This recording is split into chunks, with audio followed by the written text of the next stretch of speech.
Picture this, a country where the Wi-Fi doesn't just go out, it gets full-on kidnapped. Streets swarmed with armed security, protesters running for cover, and whispers of mass graves surfacing like a deleted file someone forgot to empty from the recycle bin.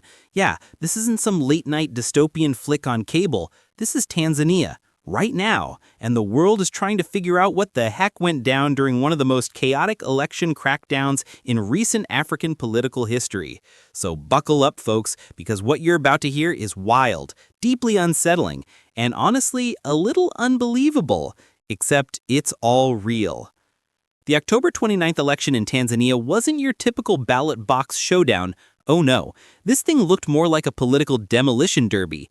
Two major opposition candidates were disqualified before the race even kicked off, which is basically the political equivalent of telling the other team they can't put players on the field. Citizens noticed, and trust me, they weren't having it. People poured into the streets, yelling, chanting, waving signs, the whole 9 yards. But instead of officials stepping up to explain the situation or cool tensions, the government clamped down like someone slamming a laptop shut during a Zoom call. And that, my friends, is where the firestorm really began to brew. But if you think that was wild, wait till you hear what happened next. Imagine trying to live stream the chaos, tweet for help, or just check in on your family, only for the entire internet to suddenly vanish like a ghosted text message. That's exactly what Tanzanians woke up to, a full nationwide blackout. No TikTok, no WhatsApp, not even a good old-fashioned Google search. The government pulled the plug so fast, you'd think the country forgot to pay its Wi-Fi bill. But this wasn't a glitch, it was strategic. Communication froze, information died, and millions were left in a tense silence. Food supplies stopped moving, prices spiked, panic spread, and the world? Watching from outside, trying to piece together what the blackout was hiding. And trust me, the truth hiding behind that digital curtain was darker than anyone expected. Here's where things get brutally real. Opposition leaders claim over 1,000 people were killed during the crackdown, and that number, according to human rights groups, might actually be on the conservative side. Eyewitnesses described gunshots echoing through the streets, bodies lying scattered, pools of blood marking areas of confrontation.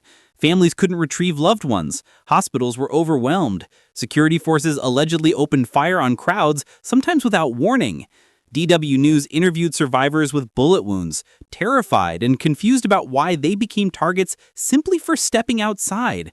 It wasn't just protesters. Bystanders got caught in the crossfire too. The violence wasn't isolated. It was widespread, coordinated, and chilling. Still think this sounds like exaggeration? Hold up, because the story gets even heavier. Now, here's the nightmare fuel. Multiple independent groups are alleging that bodies were secretly buried in mass graves, especially in areas like Mabwepende. Reports say families were blocked from identifying corpses, phones were confiscated at medical centers to erase evidence, and some bodies were allegedly transported away before sunrise. Human rights investigators are warning that we might be looking at a deliberate attempt to hide the scale of the killings. Think about that. People's lives ended, and someone tried to delete the evidence like clearing browser history. Even the UN is calling for an urgent international investigation. If these claims prove true, Tanzania isn't just facing a political scandal, it's on the verge of a historical reckoning.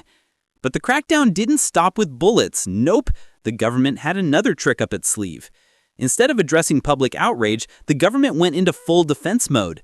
Except their version of defense was arresting opposition figures left and right. Senior Chadema officials were detained, protesters were thrown into custody, and more than 200 people were slapped with charges like treason and conspiracy. Yes, treason for things as small as posting videos, wearing masks to protect from tear gas, or even just sharing information online. It's like the state decided to turn everyday citizens into villains overnight. And for many detainees, grim stories of torture and abuse started surfacing. Tanzania's justice system wasn't just overwhelmed, it was being used as a tool of suppression. But buckle up, because the world didn't stay quiet on this one. The United Nations didn't just raise an eyebrow, it raised the alarm. The UN's Human Rights Office demanded a full independent investigation into the killings, the disappearances, and the alleged mass graves. Human Rights Watch jumped in too, calling the actions of security forces excessive, unlawful, and deeply disturbing. And the African Union? Their election observers had already flagged serious irregularities in how the vote was run. Now, with evidence piling up, the global spotlight is burning hotter every day. Tanzania is risking international condemnation, sanctions, and major diplomatic fallout. This isn't the kind of attention a country wants, not when so many lives have been torn apart. Meanwhile, back home, the atmosphere hasn't exactly calmed down. Tanzanians were living in a constant state of anxiety. People talked about unknown assailants, masked, unidentified groups allegedly patrolling neighborhoods, abducting protesters, journalists, and activists. Locals stayed indoors, suspicious of everyone. Essential supplies dwindled, prices soared, businesses reopened slowly, but people moved with caution, always watching their backs. The so-called haven of peace, as Dar es Salaam is nicknamed, felt more like a tinderbox ready to ignite again. And without free-flowing information, rumors filled the gaps, making fear spread even faster. And if you're wondering why trust in the system collapsed, well, here's your answer. Tanzanians didn't just protest because of the results, they protested because the system felt rigged from the jump. The National Electoral Commission is appointed by the sitting president, who also runs in the election. That's like letting a referee play on the same team he's officiating for. Nobody believes the calls are fair. Accusations of ballot stuffing, missing tally sheets, and inflated vote counts fueled public outrage. Experts said the math didn't add up, literally. When people don't trust the process, they don't trust the outcome. And once trust collapses, stability isn't far behind. So what does this mean for Tanzania's future? Let's talk fallout. With allegations of mass deaths, arrests, media suppression, and a questionable election process, the legitimacy of Tanzania's leadership is under serious scrutiny. Opposition parties are demanding the resignation of President Samia Suluhu Hassan, while civil society groups want a transitional government, accountability for security chiefs, and justice for victims. The longer the government stays silent, the deeper the skepticism grows, both inside the country and on the global stage. International pressure could push Tanzania into major political reforms or fuel even more unrest if ignored. And finally, the big picture consequence nobody can afford to ignore. Tanzania now stands at a historic crossroads. One path leads towards transparency, justice, and genuine democratic reform. The other, towards deeper repression, economic instability, and long-term international isolation. The world is watching, investigators are digging, and citizens are demanding answers louder than ever. Whether this becomes a turning point or a national tragedy that goes unaddressed will depend on what happens next.